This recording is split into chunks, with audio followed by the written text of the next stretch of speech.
Back, how did you feel like you played against South Carolina? I think I played pretty well. I think there's a lot of things that I can learn from, and I think that there's certain things that I could have done better, but I think all around pretty well.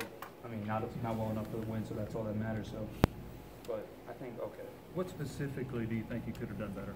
I could have gotten the ball out a little quicker when I'm outside the pocket, just getting the ball away. I mean, even if it's 3rd and 3 and I'm taking a sack, I can just throw it away and maybe keep field position. You know what I mean? So I could have done those things, and I think I've learned from them, and I think I'm better from them. Jarrett, was a situation like when you were watching film, you were like, oh, how did I not see that? I see that on the practice field all the time. Not really. I think that mentally I was prepared pretty well, and I think that during the game I saw a lot of the things, and I think that they really showed on tape, and I think that they showed on the field. I think that some of the execution didn't go as planned, but I think that we can definitely get better. Jarrett, how many deep shots did you guys have planned, and then because you guys didn't go deep as much, were they just not open? Were you just reluctant? What happened with some of those deep shot opportunities?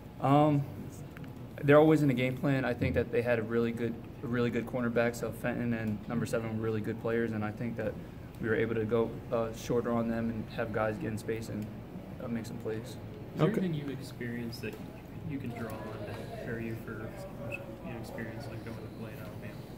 No, I don't think there's much experience from that, but I think high school I played at some tough road games, and I think that's what I can base it off of. But I know there's not going to be much to put that against Alabama, number 1 team in the country. So how do you handle that then, knowing that just go play ball? That's it.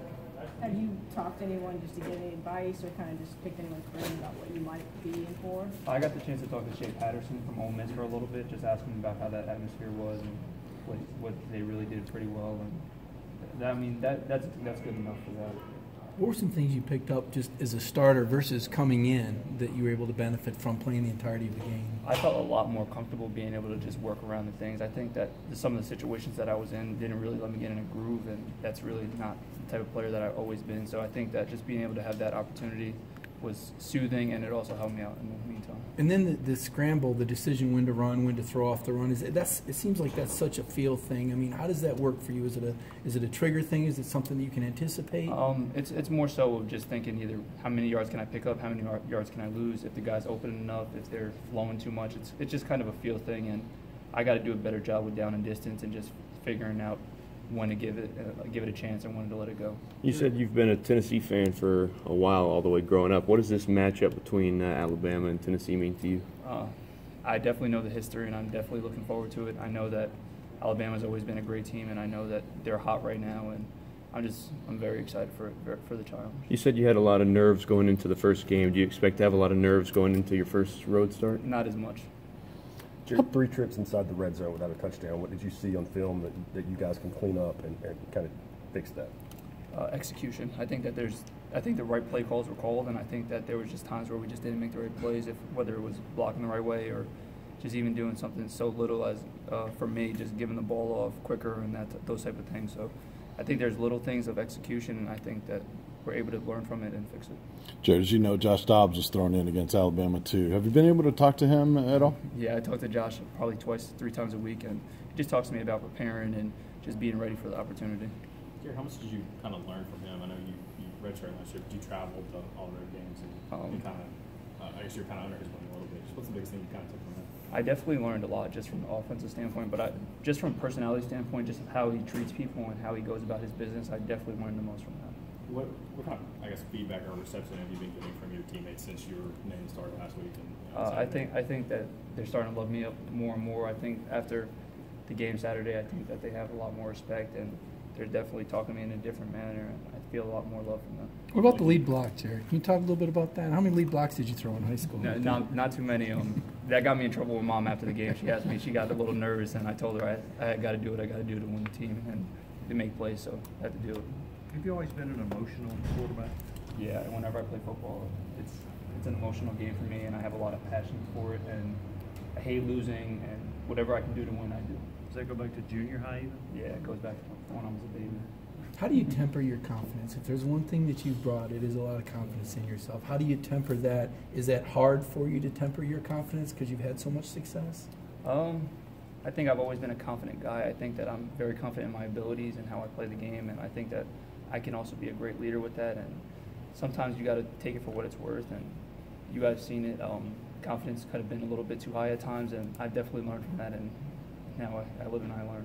Jerry, you mentioned your teammates. Coach Jones talked a lot about your poise. And look, from the outside looking in, it looked like you were poised on Saturday. Was that actually the case, or were you having to talk yourself up and say, I've got to show this because, did it get better as the game went on? No, I was okay. I just kept saying, play my game, just keep going out there and run what's executed, and just keep doing my job. Did you feel comfortable with the speed of the game? Oh, absolutely. I think that nothing was too fast, nothing was too much for me. Did you find that an adjustment though when you first got to Tennessee in college? As soon as I got here, definitely, and then I think over time, even at the beginning of the year, you kind of saw that, kind of seemed like things were too fast. But I think that just being able to start the game off and just being able to get a feel of the game was showing that it's not too much. How do you go about looking at these numbers and giving, I guess, this Alabama defense the respect it kind of deserves on paper without kind of having too much respect for it, not going out there trying to attack it and play the game? They definitely deserve all the respect that they get. They're the #1 team. Their defense is top 5 in every single aspect. So, I mean, they deserve respect, but we're not just going to go down there and lay it down for them. You know what I mean? So we're going to go in there very confident, and we're going to go in now physical them and just play ball. Is there a lot of similarities between that defense and the Georgia defense that y'all faced earlier this season? Absolutely. Scheme-wise, there are, and I think that they both have the same level of talent and just the ability to run the ball. Jerry, the coaches give you grief for your helmet chin strap? No, I think they kind of I think they kind of loved it a little bit. They saw how physical and how tough I am, so I think they were all right with it. They tightened that up, though, right? Yeah, 100%. We got it fixed yesterday. What has Canales helped you with? What is he working with you on right now? He seems like he really tutors you guys. Oh, absolutely. Coach Canales has been there every step of the way, and I think that just every single day he's there for me. Whether it's getting up at 6 a.m. like we do on Monday, Tuesday, Wednesday, or it's just me asking him at 10 o'clock at night to come into the office and just get some extra work in. So I think that he's always there. You see at practice, he's always high level and he's always in tune. And I think that he's helped me out with the details of playing quarterback. And I think he's done a great job with that. How much film did you watch? Butch said you were back in the building the next day. How much film did you watch the day after that South Carolina game? I was in the facility the same day. That video of Jake Bentley coming up to you after the game went a little viral afterward. What did he say to you, and how was it to experience that kind of sportsmanship after your first start?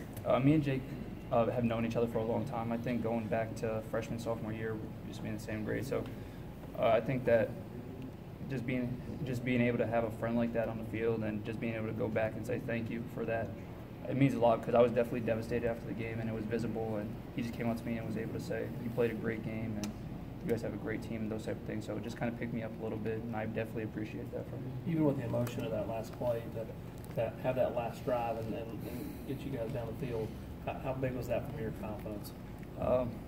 Not too big. We didn't win the game, so I mean, I'm still sitting at the same point, and if we would have scored, then it would be a different story. But right now, we didn't succeed, so that's nothing too different for me. How much does something like that stay with a guy like you? I mean, I've heard before, snap and clear mentality, but knowing how competitive you are, is that something that's still gnawing at you a little bit and want you back on the field? It definitely inspires me a little bit, but Saturday night wasn't able to get much sleep. Sunday morning wasn't able to really go back to sleep, so it definitely weighed in on me. And I think that just knowing that we have Alabama the next week, got to snap and clear that whole thing. And yesterday was the start of something, and we got to just continue rolling. Building off that, how hungry are you just to continue to put, what you can do on film and let people see what you can do? I'm very excited. Personally, I'm just excited to see what type of test and what type of ability I have versus Alabama, and I know that I have great teammates and great players around me, so I'm able to do some of the things that I want to, and I'm just looking forward to it. Thanks. Thank you. Thank you, Jarrett.